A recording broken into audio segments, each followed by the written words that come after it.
નમસ્કાર ટીવી 9 સમાચાર સાથે હું છું નરેન્દ્રસિંહ। સૌપ્રથમ મહત્વના સમાચાર। કોંગ્રેસે બાકી રહેલી 6 બેઠકો પર ઉમેદવારોના નામની જાહેરાત કરી છે, જેમાં ભાવનગર બેઠક ઉપર મનહર પટેલની પસંદગી કરવામાં આવી છે, તો સાથે જ સાબરકાંઠા બેઠક ઉપર રાજેન્દ્રસિંહ ઠાકોરને ઉમેદવાર જાહેર કરવામાં આવ્યા છે। ઉલ્લેખનીય છે કે ભાજપે 6 બેઠકો ઉપર ઉમેદવારોના નામની જાહેરાત સત્તાવાર રીતે કરી દીધી છે।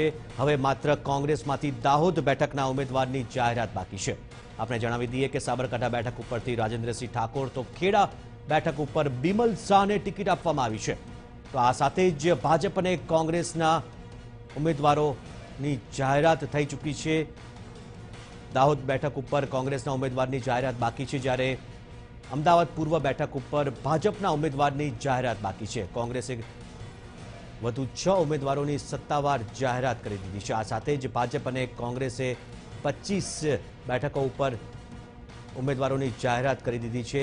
એક બેઠક ઉપર ભાજપ અને કોંગ્રેસના ઉમેદવારોની જાહેરાત હજુ પણ બાકી છે। તો સાથે જ જે 6 ઉમેદવારોના નામની જાહેરાત કરી છે, તેમાં સાબરકાંઠા બેઠક ઉપર રાજેન્દ્રસિંહ ઠાકોર કે જેઓ મોડાસાના ધારાસભ્ય છે, તો બનાસકાંઠા બેઠક ઉપરથી પરથીભાઈ પટોળ, ભાવનગર બેઠક ઉપરથી મનહર પટેલ, ખેડા બેઠક ઉપરથી બિમલ શાહને ટિકિટ આપવામાં આવી છે।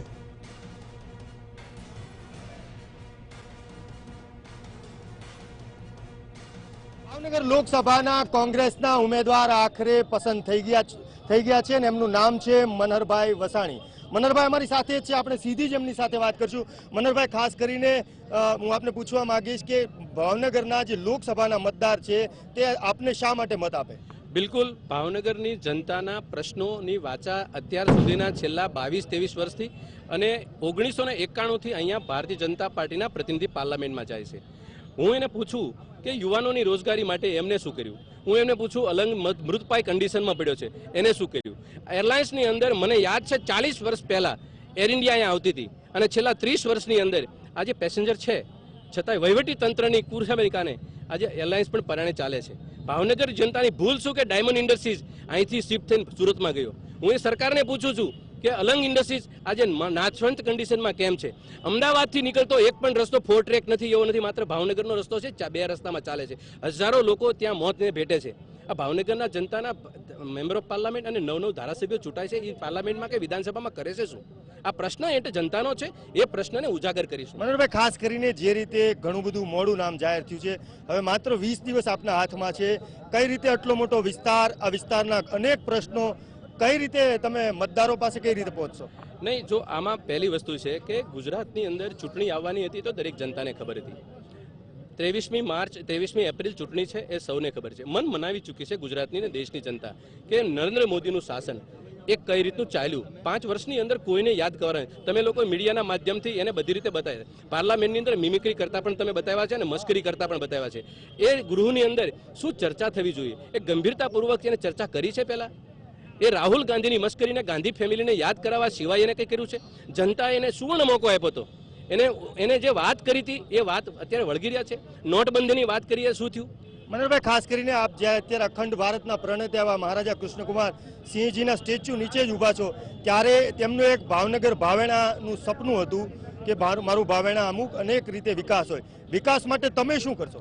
જો કલા અને સંસ્કૃતિની નગરી, કલા અને વિદ્યાની નગરી અને સંસ્કારી નગરી તરીકે ઉમેર્યું, આ ભારતીય જનતા પાર્ટીને આપ્યું, આ દેશ, આ રાજ્ય, આ ભાવનગરની શહેરની જનતાએ આપ્યું હતું। ભાવેણું શબ્દ એ ભાજપનો નથી, એ તો આ નેક નામદાર સાહેબના અને એને જે વાત કરી છે, કામ કર્યા છે અને એને ભૂતકાળ છોડ્યો છે, એ ભવ્ય વારસાને લઈને ભાવેણું છે, ભાજપને કારણે ભાવેણું નથી। ખેડૂત માટે શું કરશો? ખેડૂતો માટેનું એક તો પહેલી વસ્તુ તો એ કે ખેડૂતોના જે વાહા ભાંગી નાખ્યા આ સરકારે, હું એ ખેડૂતની પાસે પહેલો જઈશ। ખેડૂતોની જમીન જૂટવવાના ધંધા જે કર્યા છે, ખેડૂતોને આ સ્ટેટે જમીન આપી છે, એક ખેડૂત ભૂલો નથી, આ જમીન ખેડૂતોની જૂટવી રહ્યા છે। આપણે જે બેઠા છીએ, તમે વારંવાર યાદ કરો છો ને, ત્યારે મારે મૂકવું પડે, આ સ્ટેટે જમીન આપી અને આ રાજ્યે ભાજપે જમીન લૂંટી। એટલે હું વારંવાર કહું છું કે કેન્દ્રની અંદર સરકાર એ જમીનની માટે જૂઠું ફેલાવે અને રાજ્યની સરકાર જમીન લૂંટે।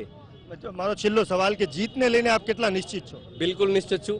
હું યુવાન છું, ખેડૂતોની હમદર્દી હું જાણું છું, યુવાનોના પ્રશ્નોની વાચા આપવા માટે હું સક્ષમ છું અને આ રાજ્યની અંદર જે પરિસ્થિતિ છે એના માટે હું સારી રીતે એને વાતની વિકાસની વાત છે કે જે વાત કરી છે એને સમજાવી શકીશ અને ગુજરાતની અને રાજ્યની જનતા જે જાણે છે એમાં ભાવનગરની જનતા સૌથી સમજુ છે.